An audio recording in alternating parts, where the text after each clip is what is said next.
상으로 예배드리는 모든 성도들을 주의 이름으로 사랑하고 축복합니다. 하나님의 은혜와 평강 가운데 늘 승리하는 성도들 되시기를 바랍니다. 우리 옆에 분 한번 같이 인사하겠습니다. 있는 것을 찾아 감사합시다.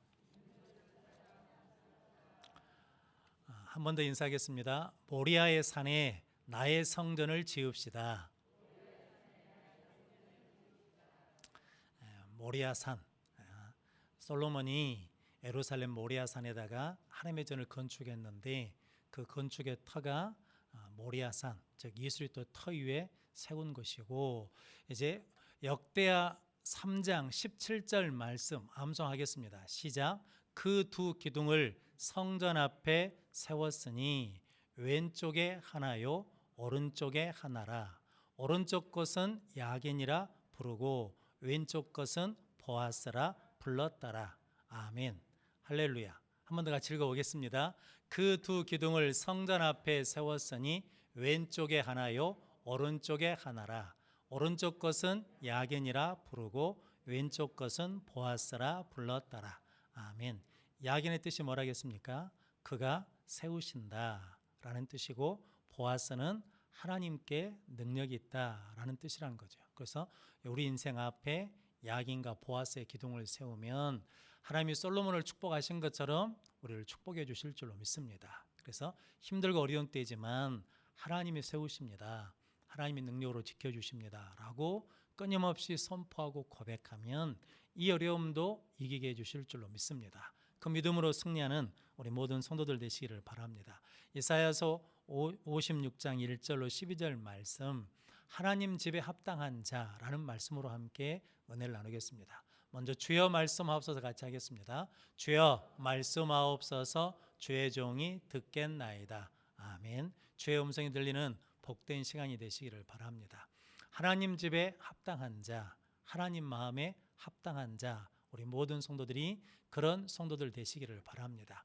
이사야서 54장 55장은 하나님께서 이제 메시아를 통해서 이스라엘 백성들을 회복해 주실 것이다, 말씀을 통해서 회복해 주실 것이다 라고 말씀하시고 난 다음에, 그러면 회복된 백성이 어떤 사람이 회복된 백성에 속할 것인가, 즉 하나님이 새롭게 지으신 성전 안에 거할 자가 누군가, 하나님 집에 합당한 자가 누군가에 대해서 오늘 이제 이사야서 56장 1절에서 8절까지 말씀을 통해서 말씀하시고, 9절에서 12절까지 말씀은 하나님이 원래 이스라엘 백성들을 제사장 나라로 삼으셨는데 그들이 그 본래 목적을 다 잃어버렸다라는 거거든요. 그래서 산에 있는 짐승들아 와서 먹어버려라 라는 거죠. 즉 이스라엘을 하나님께서 뭐 했냐면 방어막을 거두시고 바벨론으로 포로로 잡혀가게 하셨다라는 거거든요. 그래서 우리도 하나님의 말씀을 잘 지키면, 하나님의 마음에 맞는 다윗 같은 삶을 살면 하나님이 끝까지 우리를 지켜주실 줄로 믿습니다. 그런 복된 성도들 되시기를 바랍니다. 하나님 집에 합당한 자는 첫 번째는 오늘 1절 말씀 같이 읽어보겠습니다. 여호와께서 이와 같이 말씀하시기를 너희는 정의를 지키며 의를 행하라. 이는 나의 구원이 가까이 왔고 나의 공의가 나타날 것임이라 하셨도다. 아멘. 하나님의 구원의 날이 임했으니까 너희들이 어떻게 사냐면, 오늘 1절 말씀에 보니까 너희는 정의를 지키며 의를 행하라 라고 말씀합니다. 이 정의를 지키고 의를 행하라는 말씀은 간단하게 하자면 하나님의 뜻입니다. 하나님의 말씀을 지키며 살아라 라는 말씀이거든요. 다른 말로 하자 그러면 하나님의 말씀을 기준 삼아서 삼아라 라는 말씀이거든요. 성도 여러분, 이게 피아노가 음을 맞출 때 이게 A 음에다 맞춘답니다. 그러니까 도레미파솔라 라 음에다 맞춘다는 거거든요. 이게 1930년 영국 의회에서 피아노 음에 맞출 때 A 음에다 맞추라고 44헤르츠, 440헤르츠라고 이렇게 정해놨답니다. 그래서 피아노 조율하는 사람들이 아무 음이나 막 쳐서 맞추는 게 아니라 제일 먼저 라 음을 맞춰가지고 그 음을 기준으로 잡아서 다른 음들을 잡아간다라는 거거든요. 그런 것처럼 우리 인생도 어디에 맞춰야 되냐면 하나님의 말씀에 맞춰가야 된다라는 거거든요. 그래서 선교사인 허드서 텔러라는 분이 그런 말씀을 하셨답니다. 음을 맞출 때 언제 맞춰야 된다는 겁니까? 연주하기 전에 음을 맞추잖아요. 연주가 끝난 다음에 음을 맞추는 사람은 없는 것처럼 우리 삶을 시작하기 전에 무엇을 맞춰야 되냐면 하나님께 맞춰야 된다라고 하면서 고백한 말씀이 시편 119편 147절에서 148절 말씀입니다. 같이 읽어보겠습니다. 내가 날이 밝기 전에 부르짖으며 주의 말씀을 바라싸우며 주의 말씀을 조용히 읊조리려고 내가 새벽녘에 눈을 떴나이다. 아멘. 내가 날이 밝기 전에 새벽녘에 눈을 떠가지고 무엇을 맞췄다는 겁니까? 하나님의 말씀을 바랐다. 하나님께 맞추었다라고 말씀하거든요. 성도 여러분, 하나님께 맞추면 실패가 없다라는 거거든요. 기억나십니까? 사울이 다메섹에서 예수님을 만나고 난 다음에 눈이 어두워졌잖아요. 그때 하나님께서 다메섹에 있는 제자 아나니아에게 가서 뭐 해주라는 겁니까? 안수해서 눈을 뜨게 하라는 거죠. 그랬더니 아나니아가 하는 말이, 여러 사람들이 하는 말이, 이 사람은 핍박하는 사람이고 예수 믿는 사람들을 잡아가려고 이곳까지 왔다고 합니다 라고 할 때 예수님 뭐라고 말씀하십니까? 내 이름을 이방인들과 임금들과 이스라엘 자손에게 전하려고 택한 나의 뭐라는 겁니까? 나의 그릇이다 라고 했더니 아나니아가 사울에게 가가지고 사울을 뭐라고 불렀습니까? 형제 사울아, 네가 길에서 만났던 예수님께서 너로 보게 하신다라고 안수해 줬거든요. 즉 아나니아도 알고 있죠. 여러 사람이 말해서 뭐 한다는 겁니까? 사울은 좋은 사람이요, 나쁜 사람이에요? 나쁜 사람이라는 거죠. 그런데 누가 좋다고 하시니까? 예수님이 내가 택한 사람이다, 나에게는 좋은 사람이다 라고 했더니 아나니아가 누구에게 맞춰가지고, 사람의 뜻에 맞추고 내 감정에 맞춘 것이 아니라 누구한테 맞춰서? 예수님께 맞춰서 순종했다라는 거죠. 그걸 뭐라고 그런다고요? 경건이다 라고 한다는 거거든요. 성도 여러분들이 늘 우리는 누구에게 맞추는 훈련이 돼야 되냐면 예수님께 맞추고 하나님께 맞추고 하나님의 말씀에 맞추는 성도들 되시기를 바랍니다. 왜냐하면 뭐가 임할 거니까.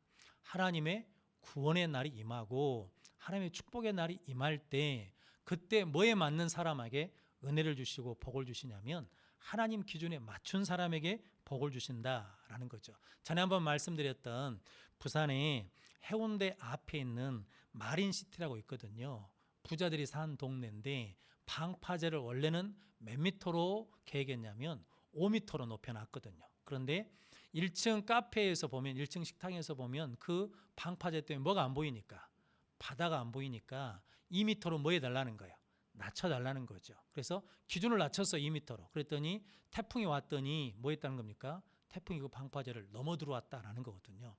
기준을 낮추면 무너집니다. 그런데 하나님의 말씀의 기준에 맞추면 힘들고 어려운 것 같아도 세상의 풍파를 이기며 승리할 줄로 믿습니다. 그래서 기준을 달라지면 삶이 달라진다라는 거거든요. 저 여러분들은 힘들고 어렵지만 코로나 시대지만 우리가 하나님의 말씀의 기준을 낮추는 것이 아니라 하나님의 기준에 나를 맞추는 복된 성도들 되시기를 바랍니다. 그게 뭐냐면 정의를 행하며 의를 행하면 하나님의 구원의 때가 임한다라고 말씀합니다. 여러분들이 그렇게 하나님의 기준에 맞추는 의를 행하여서 하나님 마음에 합한 자, 하나님 집에 합당한 자가 되시기를 바랍니다. 지금 실패해도 상관없습니다. 실패해도 또다시 맞추고 또다시 맞추고 맞추다 보면 우리의 믿음이 자라게 될 줄로 믿습니다. 만낙교회를 섬기시는 김병삼 목사님이라는 분이 계시거든요. 이분이 몸이 안 좋으시더랍니다. 그래서 운동을 해야 된다라고 의사가 말하니까 예전에 젊었을 때 테니스를 좀 쳤대요. 그래서 아침에 테니스 치러 갔답니다. 그런데 이게 이제 서로 건강을 위해서 운동하는데 시합을 하다 보면 뭐가 생기겠습니까? 승부욕이 생겨가지고 이제 아웃이냐 세이브냐 가지고 가끔 다툴 때가 있다라는 거거든요. 그런데 목사님이 심판 보다가 다 아웃이다라고 하는데 목사님이 세이브입니다라고 그러면 아무 말도 안 한대요. 그러면서 딱 한마디 한대요. 목사님이 세이브래. 그러면 세이브지라고 한다는 거거든요. 근데 성도 여러분, 이게 상당히 무서운 말이거든요. 성도 여러분, 만약에 그런데 아웃인데 우리 편 편들어 주려고 세이브라고 한번 그래버리면 그 다음부터는 목사님 그거 아닌데라고 뭐 할 수 있어요? 따질 수 있죠. 근데 그 전까지는 그 목사님에 대한 뭐가 있다는 거예요? 신뢰가 있다라는 거거든요. 성도 여러분, 저 여러분들이 우리 삶의 자리에서 그래 저분이 교회 다니는 사람이 말했으니까 그 말이 맞아 라고 하는 뭐가 돼야 돼요? 신뢰를 얻어야 되잖아요. 기준을 얻어야 되잖아요. 사도행전 11장 26절 말씀 같이 읽어보겠습니다. 만남에 안디옥에 데리고 와서 둘이 교회에 1년간 모여 있어 큰 무리를 가르쳤고 제자들이 안디옥에서 비로소 그리스도인이라 일컬음을 받게 되었더라. 아멘. 1년간 무엇을 가르쳤어요? 말씀을 가르쳤어요. 그래서 제자들이 안디옥에서 비로소 뭐라고 불러졌냐면 그리스도인이라고 불러졌다라는 거거든요. 이 말은 많은 설명이 없지만 교회 다니는 사람, 예수 믿는 사람들이 세상에서 무엇으로 사니까 하나님의 말씀대로 살아내니까 하나님의 말씀의 기준대로 사니까 사람들이 뭐라고 불러준 거예요? 저 사람들은 그리스도인이네 라고 불러준 거거든요. 이 그리스도인이라는 뜻이 언어적으로 뭐냐면 예수를 따르는 사람이다 라는 거거든요. 성도 여러분, 우리는 세상에서 사람들이 저 사람은 교회 다니는 사람이에요, 그리스도인이요, 믿을만해, 신뢰할만해 라고 할 수 있는 기준이 분명한 성도들 되시기를 바랍니다. 그러기 위해서는 성도 여러분, 우리 감정으로 사시면 안 됩니다. 우리 감정은 좋았다가 나빴다가 할 수 있거든요. 그런데 무엇을 기준 삼아서? 하나님의 말씀을 기준 삼아서 의를 행하는 자가 되면 하나님께도 합당한 자가 되고 세상에서도 신뢰받는 자가 될 줄로 믿습니다. 그렇게 오늘 1절 말씀 한 번 더 같이 읽어보겠습니다. 여호와께서 이와 같이 말씀하시기를 너희는 정의를 지키며 의를 행하라. 이는 나의 구원이 가까이 왔고 나의 공의가 나타날 것임이라 하셨도다. 아멘. 정의를 지키고 의를 행하는 하나님의 자녀, 하나님의 백성이 되셔서 하나님께 합당한 자들 되시기를 바랍니다. 두 번째 하나님 집에 합당한 자는 오늘 2절 말씀 같이 읽어보겠습니다. 안식일을 지켜 더럽히지 아니하며 그의 손을 금하여 모든 악을 행하지 아니하여야 하나니 이와 같이 하는 사람, 이와 같이 굳게 잡는 사람은 복이 있느니라. 아멘.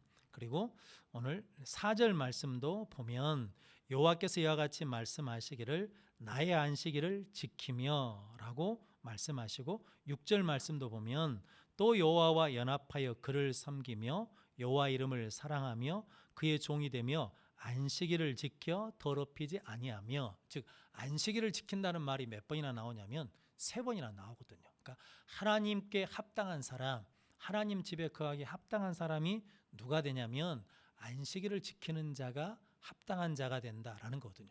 우리식으로 하자 그러면 무엇을 지킨다는 겁니까? 주일을 성수하는 사람, 예배 중심으로 사는 사람을 하나님께서 합당하게 여기신다라고 말씀하거든요. 이스라엘 백성들이 바벨론으로 포로로 갔다가 70년 만에 돌아오잖아요. 그런데 왜 70년인지 아십니까? 이스라엘 백성들이 안식년을 지키지 않아요. 그래서 그 안식년을 계산한 날수가 70년이다라고 하는 학자들도 있거든요. 성도 여러분, 그래서 여러분들이 뭐 중심으로, 예배 중심으로 주일 성수하고 안식일을 지키는 복된 성도들 되시기를 바랍니다. 우리가 안식일을 주일로 지키는 것은 예수님이 우리 죄를 위해서 십자가에 달려 죽으시고 언제 부활하셨으니까, 주일날 부활하셨으니까 우리는 안식일을 지키지 않고 주일을 지키는 거거든요. 그런데 성경에 안식일을 지키라고 하지 않았습니까? 라고 하는데 안식일만 지키면 유대교입니다. 그런데 우리는 누굴 믿냐면 예수 그리스도가 우리 죄를 위해서 죽으시고 부활하셔서 율법을 뭐 했다는 거예요?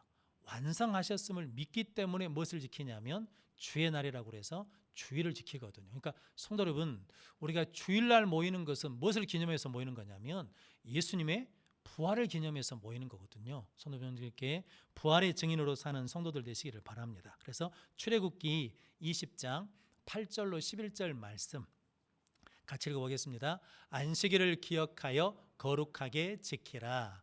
엿새 동안은 힘써 내 모든 일을 행할 것이나 일곱째 날은 내 하나님 여호와의 안식일인즉 너나 내 아들이나 내 딸이나 내 남종이나 내 여종이나 내 가축이나 내 문 안에 머무는 객이라도 아무 일도 하지 말라. 이는 엿새 동안에 나 여호와가 하늘과 땅과 바다와 그 가운데 모든 것을 만들고 일곱째 날에 쉬었음이라. 그러므로 나 여호와가 안식일을 복되게 하여 그날을 거룩하게 하였느니라. 아멘. 하나님이 안식일을 지켜서 거룩하게 지키라라고 말씀하시고, 하나님이 일곱째 날에 뭐 하셨다는 거예요?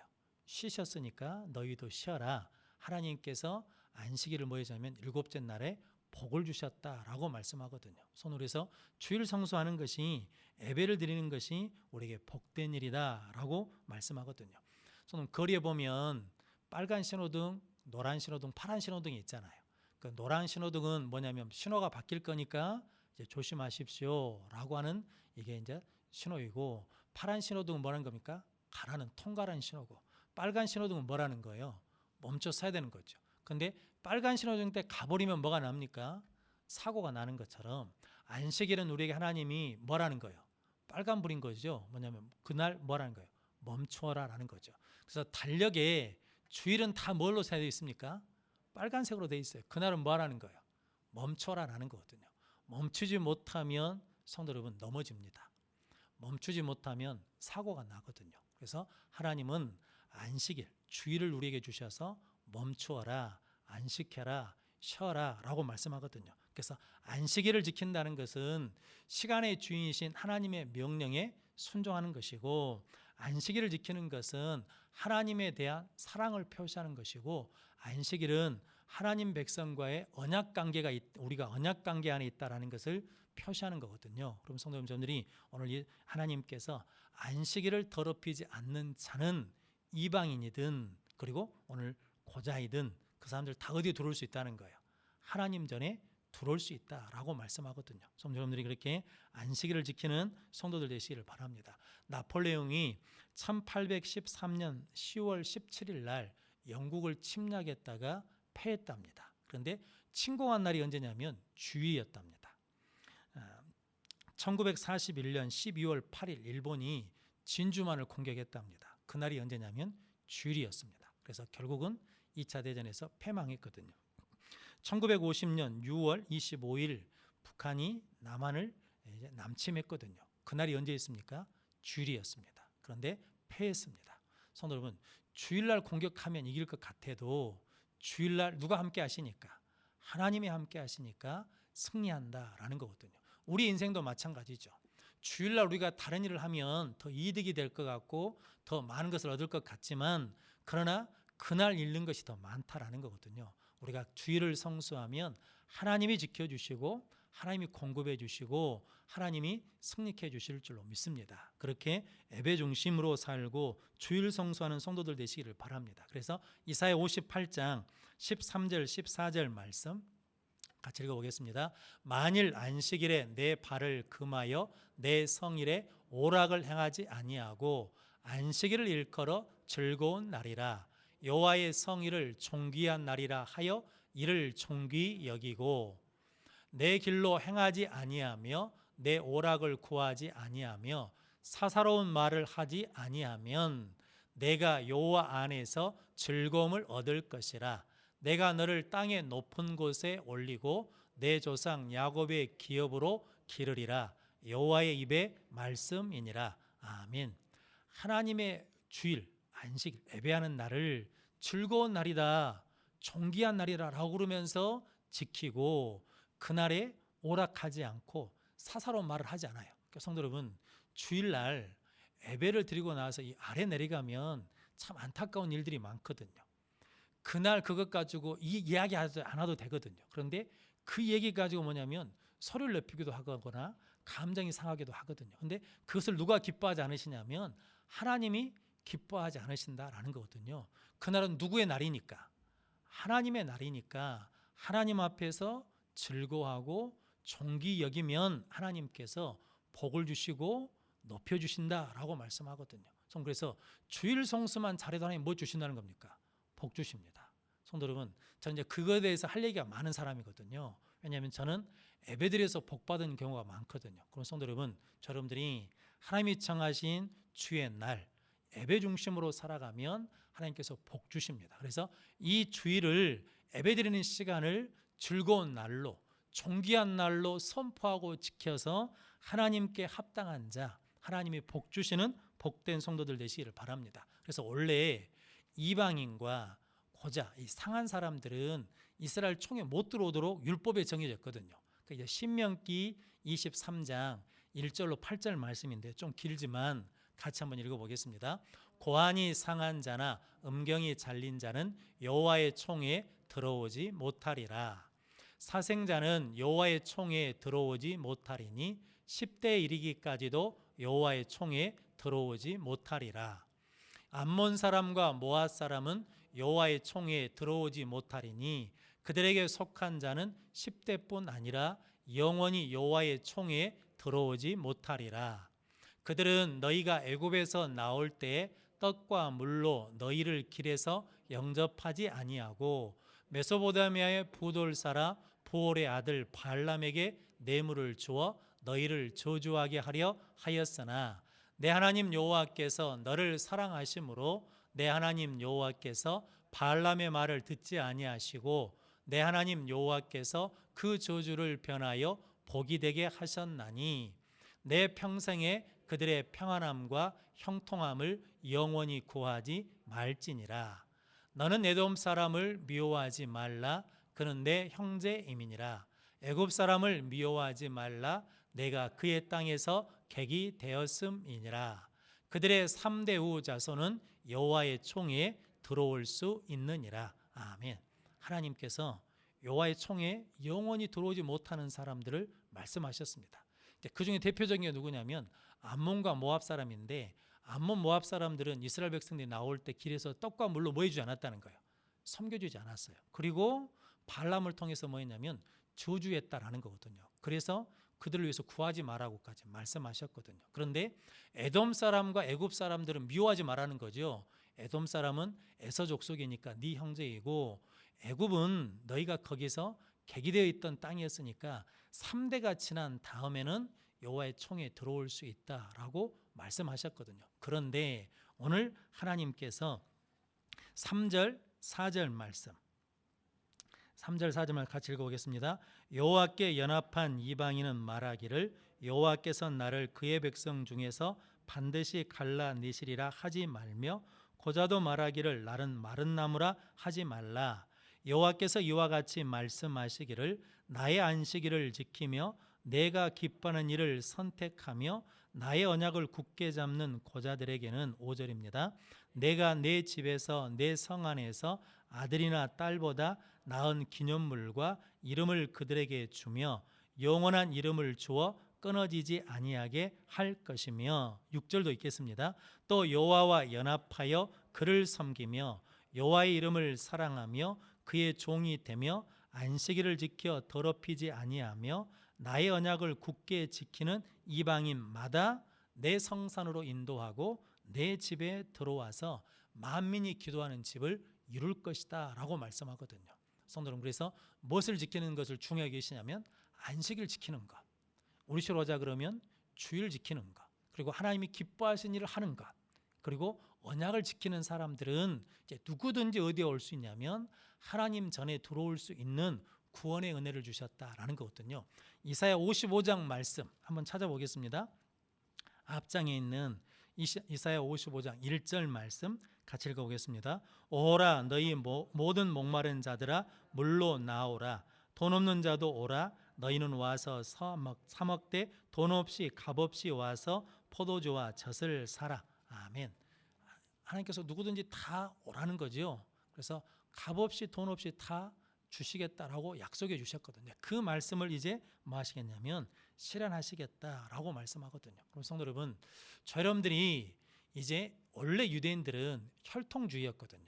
한번 선민이 되면 영원한 선민이라고 생각했는데 하나님이 안식일 지키지 않는 자들은 뭐 하겠다는 겁니까? 이제 들어오지 못하도록 하겠다라는 거죠. 말씀을 지키지 않는 자들 들어오지 못하도록 하겠다라는 거죠. 그래서 뭐냐면 바벨론 포로로 보내신 것은 이제 하나님이 새 판을 짜시겠다라는 거거든요. 그래서 그들을 다시 이제 8절 말씀에 보면 다시 모으고 또 다른 것들을 또 모으시겠다라고 하시면서 주신 말씀이 있는데 하나님 기준으로 사는 사람, 안식일을 지키는 사람, 예배하는 사람, 언약을 지키는 사람, 하나님이 기뻐하는 일을 행하는 사람들은 다 누구든지 뭐 한다는 겁니까?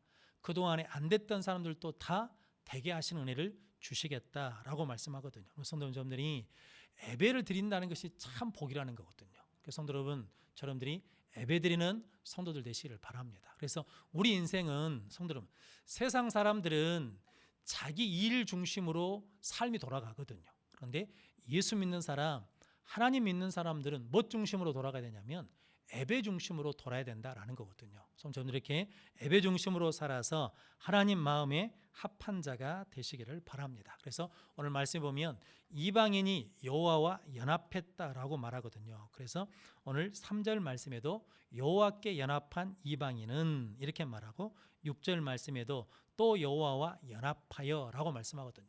이 말씀은 예수님이 요한복음 15장에 보면 나는 포도나무에 너희는 가지라 내가 너희 안에 너희가 내 안에 거하면 나를 떠나서는 너희가 아무것도 할 수 없음이라 라고 말씀하지 않습니까? 그러니까 나를 떠나서는 무엇을 할 수 없어요. 열매를 맺을 수가 없어요. 그런데 내가 너희 안에 너희가 내 안에 거하면 열매를 어쩐다는 겁니까? 많이 맺는다라는 거거든요. 그래서 마가복음 3장 14절 15절 말씀 같이 읽어보겠습니다. 이에 12를 세우셨으니 이는 자기와 함께 있게 하시고 또 보내사 전도도 하며 귀신을 내쫓는 권능도 가지게 하려 하심이라라. 아멘. 14절 말씀 한번 띄워주십시오. 마가복음 3장 14절 말씀. 12명의 제자를 세우셨거든요. 부르셨어요. 그리고 난 다음에 첫 번째가 뭐냐면 12명의 제자를 세우신 것은 전도하러 보내려고 세우신 게 아니라 첫 번째가 뭐냐면 이는 자기와 함께 있게 하시고, 이게 첫 번째 목적이에요. 그러니까 하나님은 무엇을 원하시냐면 우리가 하나님과 함께 있기를 원하시고 하나님과 동행하기를 원하신다라는 거거든요. 그리고 그 다음이 뭐예요? 또 보내사 전도도 하시고 귀신을 내쫓는 권능도 갖게 하셨다라는 거거든요. 우리가 첫 번째 될 것이 있거든요. 성도 여러분, 일하고 봉사하는 게 먼저가 아니고 하나님과 함께하는 것이 먼저이고 하나님과 동행하는 것이 먼저인 다음에 그 다음에 뭐 해야 된다는 거예요? 봉사도 하고 전도도 하고 권능도 베푼다라는 거거든요. 그래서 성도 여러분, 예배는 하나님과 함께하는 시간인 줄로 믿습니다. 저는 이렇게 하나님 예배 중심으로 예배를 드림으로 말미암아 하나님 마음에 합한 자들이 되시기를 바랍니다. 그래서 오늘 7절 말씀 읽어보겠습니다. 내가 곧 그들을 나의 성산으로 인도하여 기도하는 내 집에서 그들을 기쁘게 할 것이며 그들의 번제와 희생을 나의 제단에서 기꺼이 받게 되리니 이는 내 집은 만민이 기도하는 집이라 일컬음이 될 것임이라. 아멘. 내 집은 만민이 뭐 하는 집이냐면 기도하는 집이 될 것이다 라는 거죠.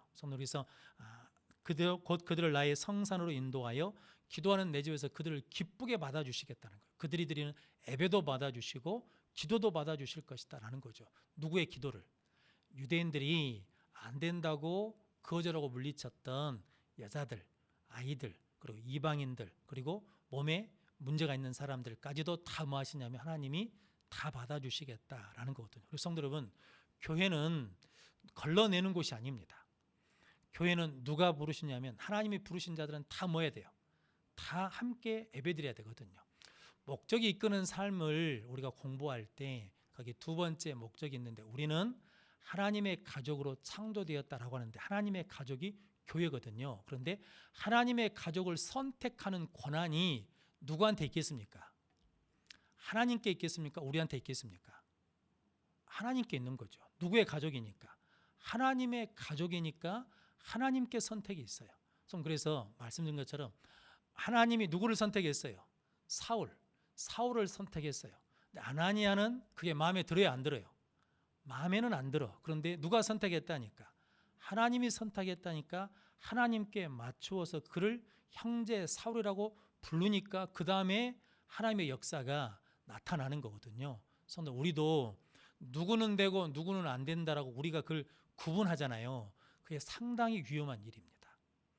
왜냐하면 선택은 누가 하시는 거냐면 하나님이 하시기 때문이거든요. 그래서 성도 여러분, 불편한 사람이 있거든요. 저도 제 성향이 있잖아요. 제 성향이 있어서 감정적으로 불편한 사람이 있어요. 그런데 불편하다고 해서 내가 딱 그물 쥐고 너는 안 돼 이렇게 밀어버리면 그때부터는 목사가 아니거든요. 하나님의 종이 아니거든요. 그때부터는 뭐가 안 되냐면 교회라고 할 수가 없다라는 거거든요. 교회는 뭐 하냐면 만민이 뭐 하는 집이라는 거예요?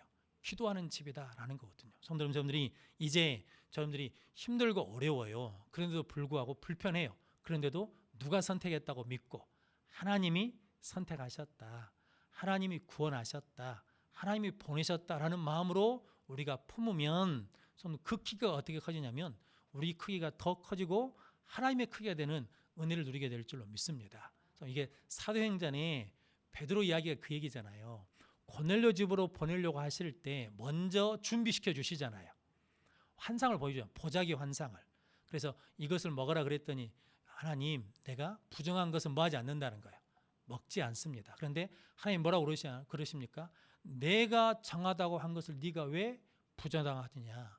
네가 기준이 아니야. 네가 선택하는 게 아니야. 내가 정하다고 하면 정한 것이다 라고 해서 그것을 인정하니까 그 다음에 누구가 오냐면 고넬료가 보낸 사람이 와서 고넬료가 청했습니다라고 하니까 베드로가 가요 안 가요? 가요. 그러면서 하는 말이 뭐예요? 유대인은 원래 이방인과 함께하는 거지만 부르신 하나님의 뜻에 따라서 내가 뭐 했다는 거예요?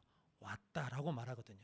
그때 뭐가 열리냐면 이방인의 선교가 열리고 베드로의 크기가 커지는 거거든요. 성도 여러분, 우리도 힘들고 어렵지만 그걸 용납하고 하나님의 뜻 가운데 받아들이면 지금보다 더 큰 능력을 갖게 되고 지금보다 더 큰 믿음의 크기를 갖게 되고 지금보다 더 큰 믿음의 축복의 그릇을 갖게 되면 그 그릇만큼 하나님이 채워주실 줄로 믿습니다. 그런 복된 성도들 되시기를 바랍니다.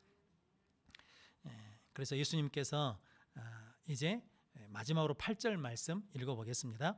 이스라엘의 쫓겨난 자를 모으시는 주 여호와가 말하노니 내가 이미 모은 백성 외에 또 모아 그에게 속하게 하리라 하셨느니라. 아멘. 이미 모은 백성은 누구겠습니까? 이스라엘 백성들이에요. 이미 모은 백성 외에 또 모아 그에게 속하게 하리라. 그러니까 유대인뿐만 아니라 이방인까지도 하나님 뭐 하시겠다는 겁니까? 구원하시겠다라는 거거든요. 그래서 성도 여러분들이 이제 우리 신앙생활 할 때요 선교적인 마인드를 가져야 됩니다. 오늘 뉴스에 보니까 뭐 델타 변이가 있는 것처럼 페루 변이가 생겼다면서요. 그러면 우리 이렇게 생각하면 안 되죠. 페루 사람들은 어떻게 했거니 페루 변이가 생각하고 우리까지 힘들게 한다냐 이렇게 그들을 요구하는 게 아니라 하나님 그 땅의 페루 변이 때문에 힘들고 어려우니까 그 땅 사람들을 뭐 해달라는 거예요. 불쌍히 여겨주십시오라고 기도하는 마음을 가져야 된다라는 거거든요. 왜냐하면 하나님이 그들도 뭐 하기를 원하시니까 구원하기를 원하시니까. 인도네시아는 지금 코로나 바이러스 때문에 무지하게 힘들다라고 그러거든요. 남아프리카 공화국은 코로나 때문에 뭐냐면 치안이 무너져가지고 이게 무방비 상태가 됐다라고 그러거든요. 그런 뉴스를 볼 때마다 우리가 뭐 해야 된다는 겁니까?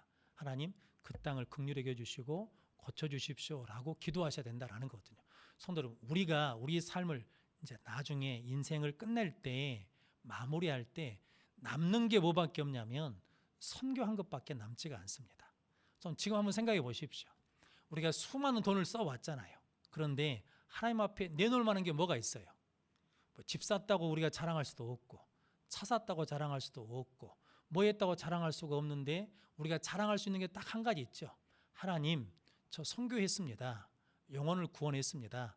땅끝까지 예수 증인이 되기 위해서 헌신했습니다 라고 고백하는 것만 남을 줄로 믿습니다. 그래서 성도 여러분 선교 애물은요 많고 적은 게 아무 상관이 없습니다. 1,000원 선교 헌금 하셔도 됩니다. 2,000원 하셔도 됩니다. 왜냐하면 나 혼자 하는 게 아니라 교회가 함께 모아서 뭐 하니까 모아서 하니까. 우리는 지금 여전도에도 안 모이고 남선교회도 안 모이고 구역도 안 모이잖아요. 그런데 기관과 구역에서 정한 선교금이 있잖아요. 근데 그것이 들어와야 선교사한테 뭐 합니까? 보내줄 수 있잖아요. 지금은 감사하게 교회에서 지금 감당하고 있거든요. 그런데 제 욕심은 힘들고 어려울 때 하나님 앞에 헌신하는 것을 누가 기억하시냐면 하나님이 잊지 않으시고 반드시 뭐 해주시냐면 갚아주십니다. 성도 여러분들이 그렇게 하나님께서는 오늘 8절 말씀에 내가 이미 모은 백성 외에 또 모아 그에게 속하게 하리라. 하나님의 마음이 구원받는 하나님의 자녀들에게도 있지만 구원받지 못한 사람들에게도 여전히 마음이 있으시다라는 거거든요. 이 마음을 가지고 저 여러분들이 하나님 마음에 합한 자로 살아가는 귀한 성도들 되시기를 바랍니다. 그래서 빌립보서 3장 13절로 14절 말씀 마지막으로 같이 읽어보겠습니다. 형제들아, 나는 아직 내가 잡은 줄로 여기지 아니하고 오직 한 일, 즉 뒤에 있는 것은 잊어버리고 앞에 있는 것을 잡으려고 표대를 향하여 그리스도 예수 안에서 하나님이 위에서 부르신 부름의 상을 위하여 달려가노라. 아멘. 이제 뒤에 있는 것은 뭐하고 잊어버리고 앞에 있는 것을 잡으려고 표대를 향해서 위에서 부르신 부름의 상을 위하여 달려간다라고 말씀합니다. 성도 여러분, 제가 이렇게 말씀드린 것은 아무것도 하지 말고 선교만 하자는 게 아닙니다. 주신 복 누리셔야 됩니다. 그런데 그 중에서도 우리에게 주신 마음의 감동이 있으면 그 감동에 순종하시면 됩니다. 이제 말씀을 정리하겠습니다. 오늘 하나님께서 하나님 집에 합당한 자, 하나님 마음에 합한 자가 누구냐? 이제 하나님 회복하셔서 새로운 시대를 만드실 텐데, 새로운 판을 짜실 텐데 그때 합당한 자가 누구냐? 의를 행하는 자, 하나님의 기준에 맞추는 자를 하나님이 합당하게 여기시고, 안식일, 주일 성수하는 자, 예배 중심으로 사는 자를 하나님께서 합당하게 여기시고, 그리고 만민이 기도하는 집을 만들 수 있도록 넓은 마음을 갖는 자, 포용하고 용납하고 품는 자들을 하나님께서 합당하게 여기시고, 그리고 구원받는 자 외에 구원받지 못한 사람들을 향한 선교적인 믿음을 가지고 사는 사람들을 합당하게 여기신다라고 말씀하고 있습니다. 그러면 성도 여러분들이 말씀 중심으로, 예배 중심으로, 그리고 사명 중심으로 살아가는 우리 모든 성도들이 되시기를 주님의 이름으로 축원합니다. 기도하겠습니다. 거룩하신 아버지 하나님, 감사합니다. 하나님께서 우리에게 이 코로나가 끝나면 새 역사를 이루어 주실 줄로 믿습니다. 그때 하나님 앞에 합당한 우리 여수 성교회가 될 수 있도록 하나님 말씀 중심으로 살게 해주시고, 예배 중심의 교회가 되게 하시고, 사명 중심의 교회가 되게 하여 주시어서 하나님이 새롭게 역사하시고 쓰시려고 하는 교회와 성도가 되게 해주시고, 그네 가운데 복을 받아 쓰임받게 하여 주옵소서. 예수님의 이름으로 기도하옵나이다. 아멘. 우리 찬양